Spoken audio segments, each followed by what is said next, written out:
आपण बघत आहात आवाज कसमादेचा।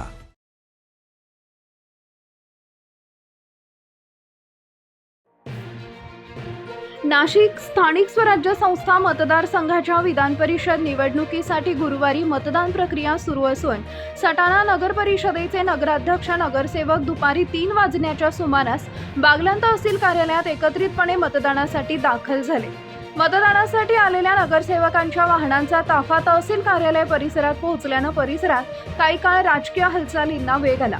मतदान केंद्राबाहेर समर्थकांची उपस्थितीही पाहायला मिळाली। दरम्यान मतदान केंद्र परिसरात कायदा व सुव्यवस्था अबाधित राहावी यासाठी पोलिसांचा चोख बंदोबस्त तैनात करण्यात आला होता।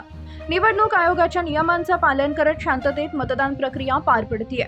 या निवडणुकीत महायुतीकडून नरेंद्र दराडे रिंगणात असले तरी अपक्ष उमेदवार गोकुळ गीते यांच्या उमेदवारीमुळे निवडणुकीत चुरस निर्माण झाली आहे। गोकुळ गीते यांनी प्रचार थांबवला असला तरी त्यांच्या समर्थकांच्या हालचाली आणि महाविकास आघाडीची भूमिका यामुळे महायुतीची धाकधूक वाढल्याची चर्चा राजकीय वर्तुळात सुरू आहे।